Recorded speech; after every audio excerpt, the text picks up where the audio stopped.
As runners in the modern world, we are constantly recording multiple data points during exercise to analyze our performance post-workout. These metrics are normally recorded with a wrist-based sports watch. When it comes to heart rate data, a chest strap is widely accepted as being more accurate, especially for those who rely on heart rate zones for training. The Polar H9 heart rate monitor tested here is an excellent product with a good app and reasonable price. There is debate on whether chest strap monitors are more accurate. The chest strap heart rate monitor normally comes out on top in most people's opinions. To summarize our test, there is a difference in the data provided between the two devices, and the chest strap does remove the cadence lock issue. But when you overlay the heart rate graphs, the difference is not that great. There is also the matter of convenience. A watch such as a Garmin or Apple not only works independently to store data, they are capable of measuring far more data points than just heart rate. The Polar H9 tested here needs to be connected via Bluetooth to your smartphone, which is the GPS it uses for the distance measured via the Polar app. An upgrade to the H10 will allow you to store data without your phone. In reality, serious runners will likely be using both devices. The watch will be used for most of the data, but it will be the chest strap that is used for the heart rate data, just to be confident in that extra reliability. There is not much to it. You simply receive the Polar H9 heart rate monitor itself and the elasticated chest strap. The monitor already has a battery included. The battery life is advertised as 200 hours, at this point we have not used it long enough to verify that, but 200 hours is a lot of running time if the claim is accurate. There is no assembly at all prior to use. All you need to do is download the Polar Beat app and connect it to your phone. Setting up before use is simple. Once the app is installed and you have connected the H9 to your phone, you are good to go. The setup process is the same as setting up any Bluetooth device and takes just a couple of minutes. Prior to putting it on, you will need to wet the strap on the electrode behind the sensor. The H9 measures via ECG, and this ensures a good connection. Having never used a chest strap heart rate monitor before, I was unsure of how tight it should be. On my first run, I did find it quite restrictive. This was mainly due to not being accustomed to having a strap around my chest. This soon went away, and the reality is, you do not even notice you are wearing it when out running. It is not at all uncomfortable. I have also used it for cycling and had the same experience. A chest strap heart rate monitor is a passive device. Once it is on and recording data, there is not much else you need to do with it. The Polar H9 itself is merely for measuring your heart rate when exercising. It requires an app to use the heart rate data to report the various data points. There are a number of fitness apps available, and the H9 will work with most of them. I decided to stick with the Polar Beat app for this test. The drawback of this is that if you want to monitor your heart rate zones on the move, you will need to keep an eye on your phone, which doesn't really work, although you can use the audio cues as detailed below. If you are an Apple Watch user, the app has a version for your device, which removes the need to monitor your phone, and as a Garmin user it can be paired with your watch as the device recording heart rate data, although this is something not tested here. Polar Beat reports the following data points for each of your runs: average heart rate, maximum heart rate, calories burned, fat burn, running time, running distance, maximum pace, average pace. I have tested this directly against an Apple Watch for a comparison of the data.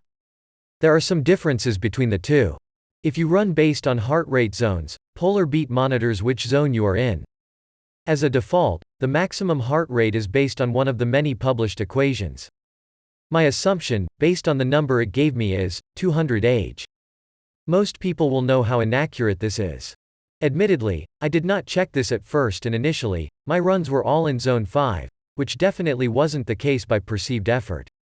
Also, I have measured my maximum heart rate as being greater than the equation number. The app allows you to manually set your maximum. If you have completed either a lab or field test, this is an essential feature. Once I changed my maximum heart rate to the number I have measured, the correlation between the training zones from the chest strap, much more aligned with my perceived effort, which is still my training method of choice. At the end of a training session, you will get a graphical representation of how long you were in each training zone. This is not how I run normally, but I found it both helpful and fascinating, and will be something I make use of in future. Polar Beat will provide you with audio cues during your running sessions. You can set if they will be based on distance or time and set the intervals at which it provides you information. There is also an energy pointer option which tells you the intensity of your workout. I would normally run without headphones, so would not use this function. However, having tried it for the purposes of the test, I can see the relevance of this to some people who like to follow their metrics really closely and ensure they remain in the correct heart rate zone as they are on a training run. Based on how much time you spend in the different heart rate zones, Polarbeat will provide you with a training benefit assessment. There are a range of preset messages, and at the end of a workout, you will be told how the session benefited you. There are 17 levels of benefit which start at recovery training and go up to maximum training. I quite liked this feature and now find myself looking at it at the end of a session. The other metric Polarbeat provided is something they call the running index. This is an estimation of your VO2 max and is designed to let you know if your fitness level is increasing. The only thing that confuses me on this was that Polar state the data they use include your resting heart rate. I could find nowhere obvious in the app for setting this, and I was never asked by the app to wear the monitor while resting. Also, I have purposely kept it disconnected from Apple Health as my watch writes data there and I do not want it changing. Therefore, I am sure there is a simple explanation, but I could not see where the Polarbeat gets my resting heart rate. Is the Polar H9 heart rate monitor any good? The Polar Bluetooth heart rate monitor is easy to use and comfortable to wear. With a long battery life and almost zero setup required, the Polar H9 is a great option for most runners. If you are in the market for a new heart rate monitor, the Polar H9 is an excellent choice for any application. The best part is the Polarbeat app. The only minor criticism is that you have to search for your maximum heart rate to change it. The app does not ask you during setup if you would like to do so. Also, there is the resting heart rate I mentioned earlier. Without access to Apple HealthKit and not having worn it when resting, I am unsure where this is taken. As with the Polarbeat app, when you open it, there is a simple start button to press and you are good to go. Likewise, to stop a workout, you simply press stop. The user interface is very simple and all of the data is simple to access and read. The heart rate zones graph is particularly useful. I also like the training benefit assessment.